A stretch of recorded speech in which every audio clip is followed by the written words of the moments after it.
Celui qui s'est fait connaître du public grâce à Diva et 37°2, le matin est décédé à son domicile parisien des suites d'une longue maladie. Grand réalisateur, il avait été président du jury du 29e Festival international du film de Tokyo en 2016. Né le 8 octobre 1946 à Paris, Jean-Jacques Benet s'est éteint à l'âge de 75 ans. Il est décédé à son domicile parisien des suites d'une longue maladie.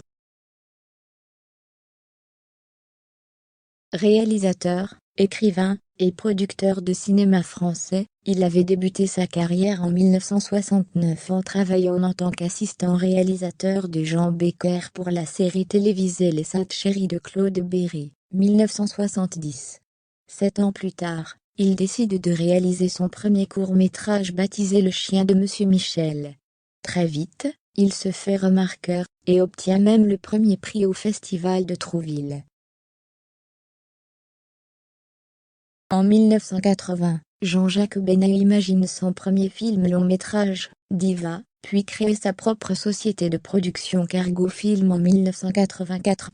C'est en 1986 qu'il réalise son plus gros succès cinématographique, le film 37°2, le matin avec des acteurs, comme Jean-Hugues Anglade, Béatrice Dalle, Gérard Darmon mais aussi Jacques Matou.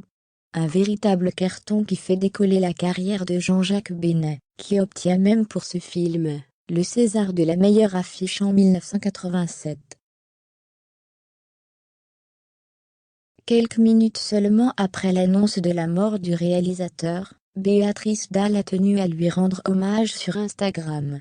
Zor et Betty sont orphelins, une des plus belles pages de ma vie vient de se tourner, je t'aime, elle écrit en référence au personnage de 37°2, le matin. En 1992, son film IP5 est également devenu culte, dans le milieu du 7e art. Passionné par le cinéma, mais aussi par la littérature, il écrit à l'automne 2006, le premier tome de ses mémoires, Les Chantiers de la Gloire. Interrogé au sujet de cette œuvre, il confiait s'être inspiré du film de Stanley Kubrick, Les Sentiers de la Gloire pour son titre. Touche à tout, il a réalisé sa première mise en scène théâtrale en 2015 inspirée de la vie de Kiki de Montparnasse. Consécration ultime pour le réalisateur, il avait été président du jury du 29e Festival international du film de Tokyo en 2016.